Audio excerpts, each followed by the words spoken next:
हम पढ़ चुके थे कि जो मेटल्स की प्रॉपर्टीज़ कैसे होते हैं, मेटल्स दिखने में कैसे होते हैं और इनके चमकीले होते हैं, क्षणभंगुर होते हैं, तन्यता होती है, ये सब हम इनके फिजिकल गुण यानी कि फिजिकल प्रॉपर्टीज़ पढ़ चुके थे। ओके स्टूडेंट, अब हमको पढ़ना है आज chemical properties of metals and non metals, यानी कि जो धातु और अधातु तत्व होते हैं उनकी रासायनिक गुण, यानी कि एक किस चीज़ से रिएक्शन करती हैं। तो हम स्टार्ट करते हैं। ओके स्टूडेंट, चलिए। रिएक्शन विथ ऑक्सीजन, मेटल्स और नॉन मेटल्स ऑक्सीजन से किस प्रकार क्रिया करती हैं। You are familiar with the phenomenon of rusting iron. आप लोग लोहे में यानी कि आयरन होता है, जो लोहे की छड़ें पाई जाती हैं, उनमें जंग लगने की घटना से भली भांति परिचित होंगे। आपने अपने घर में किसी लोहे के गेट को जंग लगते हुए देखा होगा। Recall the reaction by which rust is formed. आप याद करिए कि आपने के घर में किस प्रकार गेटों में जंग लगती है। You had also performed in class 7th an activity of burning a magnesium ribbon in air. आपने क्लास 7 में एक एक्टिविटी की होगी जिसमें मैग्नीशियम की जो रिबन होती है उसको जलाया जा रहा है। Okay, you had learned that in both the process oxide formation takes place. आपने सीखा होगा कि यह जो दोनों प्रक्रियाएँ हैं यह ऑक्साइड यानी कि ऑक्सीजन का जो ऑक्साइड O2 होता है उसकी उपस्थिति में ही पूर्ण होती हैं। Complete the following reaction of iron and magnesium with oxygen. आपको नीचे दी गई जो आयरन और इनको ऑक्साइड की उपस्थिति में इनकी क्रिया को रिएक्शन को सॉल्व करना है। जैसे आयरन को आप ऑक्साइड और वाटर के साथ अगर ये क्रिया करेंगी तो क्या बनता है, तो जंग बनता है। इसी प्रकार मैग्नीशियम और ऑक्साइड की क्रिया करने पर हमें क्या प्राप्त होता है आपको ये बताना है। चलिए, तो अभी हम एक एक्टिविटी करते हैं। Let us check the nature of rust form as a result of the reaction between iron.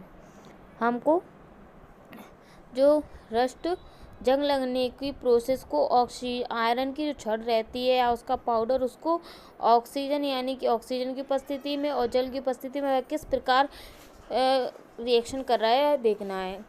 Collect a spoonful of rust and dissolve in a very little amount of water. You will find that the rust remains suspended in water. Shake the suspension well. Test the solution with red and blue litmus paper. What do you observe? Is the solution acidic or basic?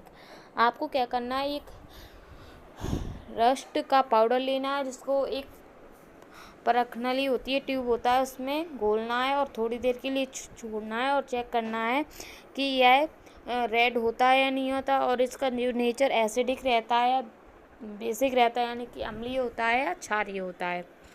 जैसा कि हम figure में देख रहे हैं, testing the nature of rust.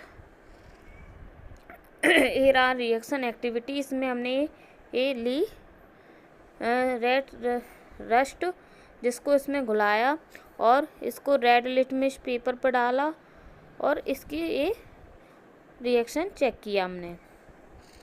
Okay student, अब हम आगे पढ़ते हैं। डस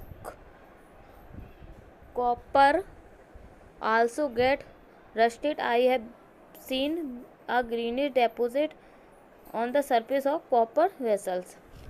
और जो पुरानी एक्टिविटी में हमने देखा कि यह कैसा होता है, यह लाल लिटमस पेपर पर पता किया तो यह हमको जो रस्ट होती है वो क्षारीय प्रकृति की होती है।